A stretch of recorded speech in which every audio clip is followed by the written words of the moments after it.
is officially time to begin panicking about this Phillies team. Just a couple months removed from being embarrassingly knocked out of the playoffs by the NL East New York Mets, this Phillies team was dog-walked for 3 straight games at the hand of these same rivals, and there are some legitimate questions emerging about, is this a competitive baseball team? They have not been good enough in any facet of the game, from starting pitching to the appearances at the plate to the bullpen to the manager decisions. It has been all bad of late. In this specific series that they lost in extra innings today, in a game where they did not register an extra base hit, in the entirety of this series with this New York Mets team, they led for a grand total of 1/2 of an inning. That is how bad things currently are, and to call a spade, the Mets are a better baseball team right now. The team that eliminated you in the playoffs, what did they do to get better? They went out and signed Juan Soto. And what did the Phillies do? You're selling me on Jordan Romano, of Joe Ross, of Max Kepler being a difference maker? And what is the grand finale to turn things around after this turmoil that we've seen after dropping the first 2 games?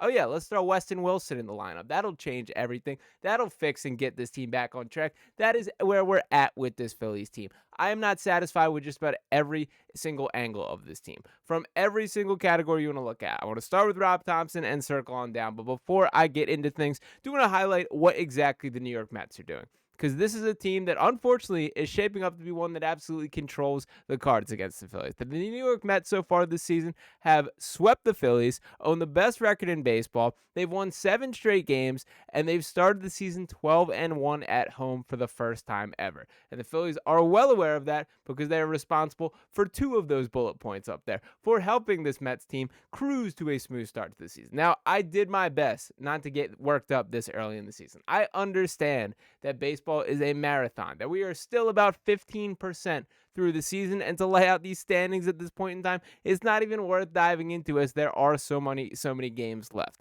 As the wise John Kruk said after last game, how are they going to make up 3 games with 130 games left to play? I have no idea how they're going to do it. I get it. It is not over. But what is over currently is the process that is going down. What is particularly frustrating to me is there is no spirit. There is no intensity with this Phillies team. They look lifeless out there. They look like a team that is not intent on competing on a night-to-night basis, and that is a problem right there. Now, for this Mets series as a whole, we can talk all we want about Rob Thompson, the decision-maker. There was stuff that I did not like today. Johan Rojas has been hitting the ball well, and the fact that you do take him out of the lineup to give Cal Stevenson, of all people, an opportunity up there, like, I don't get the picture with that. Some of the bullpen management stuff, and I get you're working with a deck of cards stacked against you at this point, as none of the options are good enough. I respected him going to Matt Strom early. Jose Alvarado pitched terrific, went 2 innings, loved that call there, and ultimately, you got to put in the guys that aren't capable of producing at some point, and that's exactly what happened with Jordan Romano. Everyone knew that game was over the second that dude walked in the game. I think Jordan Romano himself thought that, to be perfectly honest with you, but nonetheless, there aren't better options on you. And who's that fall on right there? That's a Dave Dombrowski problem. That when talking about this Phillies team, who just faced the very same team that knocked them out of the playoffs, think about the difference in the just intensity in the way they approach the offseason. Think about the Mets' clear commitment to trying to take that next step into wanting to be perceived as these World Series title favorites, this top team in the National League that they have been very vocal about. Look at what the Phillies did. And to dive into Dave Dombrowski specifically, I do want to start with the bullpen here. Now, I get it. The bullpen is not the biggest problem with this Phillies team. And in fact, before I mention the bullpen, the biggest problem with this Phillies team is your money guys are not acting like money guys. The hitters 1 through 5 went 9 for 61. That's a 147 batting average during the Mets series. The plate approach looks off. The Nick Castellanos bad habits of chasing down an away are back. Bryce Harper not tearing the cover off the ball. Really, honestly, not looking great at the plate at all. Trey Turner, who despite being as fast as we know he is, cannot beat out a bobbled ball or a ball hit to the back end of the second baseman that you absolutely should be there. It is maddening from every single account here. But now to get back to the bullpen and Dombrowski here are the free agent contract signings that he has given to relievers since joining the Phillies. Matt Strom, 2 years, $15 million. Slam dunk deal. Well done. Craig Kimbrell, 1 year, $10 million. Not so much. Corey Kimbrell, 1 year, $10 million. Jordan Romano, 1 year, $8.5 million. That is looking like an absolute nightmare of a signing. Brad Hand, 1 year, $6 million. You can go down the list here. My point being, none of these options are legitimate. That if you want to picture yourself as a top team in baseball, go out and spend like it and get the names. They spent $22.5 million this offseason. $22.5 million. So I need to remind you guys how much Juan Soto is making on the other side of the field. And I get it is not a straight up arms race. In fact, I was a little defensive of them being a little bit more, wise with their money, not having this all out approach. That there's going to be some more difficult decisions to come this summer as there's a looming Kyle Schwarber, him being in a contract year, about to be a free agent. And they are fairly landlocked with a lot of their positions here. They've made their commitment to Trey Turner, as badly as that looking, and I do think that is a problem that is all reality, probably inescapable from this Phillies team. That I don't see a world in which Trey Turner ever is the $300 million man that he was signed to be. I don't ever see a world in which Trey Turner is able to produce at the level of being like a co-star to Bryce Harper, the way this thing is all designed. And for Bryce Harper in particular here, I am disappointed in Bryce, man. For so much, sure, he's an awesome baseball player. We know that.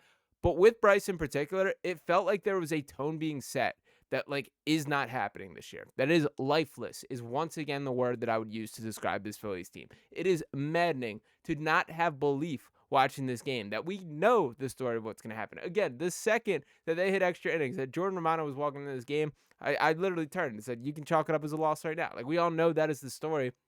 And it is far too early in the season to be thinking like this. Now, for the Rob Thompson conversation, I have nitpicked on some of the decisions here, and I haven't loved what I've seen from Rob. Some of the lineup stuff, I appreciate the tinkering at the top, playing with the leadoff spot, and I'm a big fan of the Harper and Schwarber back-to-back in the lineup. I do think he's found something with that in particular. But in the overall Rob Thompson conversation, I'm starting to see the fire Rob chatter here. Now, I will say, from an overall wide-scale perspective, I think the fact that there was the massive turnaround going from Girardi to Rob Thompson, and obviously the impact that it had on the team, probably the worst thing in the world that we could, from a future precedent standpoint, that was sort of a lucky break there. That, yes, shout out to Rob, who I do think is a fine manager there. I don't think this guy is, there's a somewhat of a reason why it took this long for him to actually get a managerial position, that he's been around baseball for the entirety of his lifetime here and never got that chance.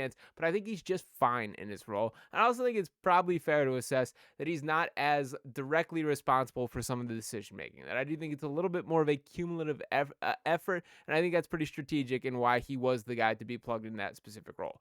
But the point I'm getting at here is firing Rob Thompson would not change anything with this Phillies team. There does need to be internal shakeup. There does need to be an internal, each of these guys look themselves in the eye. But it isn't just fire Rob Thompson and all of a sudden the plate approach gets better. If you want to send a message, you can sign me up for firing Kevin Long, the hitting coach. I don't understand what we're doing here. And I get it. You can't take guys at bats for them. But it's maddening that we're running through these same issues. I was encouraged at the start of the season of the plate approach looking a little bit better. It's off the walls now. That this team is all the way back in the habits, free swinging. And there isn't this threat of the long ball in the same way. This team is still designed to mash at the end of the day. And we're not getting those type of power numbers. They're 25th in slugging coming in today. The home runs just are not there. And even the guys that are producing, Alec Boehm on a 9-game hitting streak, it's kind of flawed there. As a third baseman, as a guy that's been an all-star, there's got to be a little bit of a threat of you driving for some power, and there's just simply not with a guy like Alec Boehm. And again, we could go down the list of each of these guys' stats here. There is still a lot of season to play. I'm trying not to get myself too worked up about it, but it is maddening how the season had started. And what I take most personally in this is it does not seem to be this offseason in which this entire team just stewed on being knocked out of the playoffs this year. It does not feel this fired to get hungry, to get back there, to make things right this season and get a little farther. We know this team's been to the World Series, but opportunity is not a lengthy visitor. And it is tough not to sit here and continue to get more and more concerned that opportunity may have slipped by a little bit quicker than we realized. We may all regret thinking about them being up on the Diamondbacks and having this chance, and all that did go down these past couple seasons, but all they can do right now is try and turn things around. There's got to be a spark within this team. That is the biggest takeaway here. We can talk plate approach, we can talk quality pitching, all these kind of things. There's got to be a little bit more effort, a little bit more drive, a little bit more clear that this team wants to win baseball games than we're seeing on the field. As of now, I'm panicked that if this continues, if this is a free fall moment, that this goes on for several more games, I don't know what you do about the future of the Phillies, and there are going to be some pretty difficult conversations. So let's hope this is the low point. We're at the valley. This is where they start to build things back up. Again, they could go on a absolute winning streak and tear, and all of a sudden all their goals are back in play, picking things back up. But the process at which they're getting there currently simply does not cut it from a Major League Baseball standpoint. So would love for that to change as soon as possible. Do want to hear from you guys in the comments. Are you as fed up and frustrated as me? Because this is the first day that I'm really hitting my breaking point with this Phillies team, that I am mad and I am frustrated. I'm not getting the vision or understanding where these guys are coming from. So let me know if you guys are riding with me in the comments. As always, appreciate each and every one of you guys for tuning in. Make sure you smash that subscribe button if you have not already. Drop a like on this video here. I'll be back talking to you next time right here on Phillies Digest. Peace.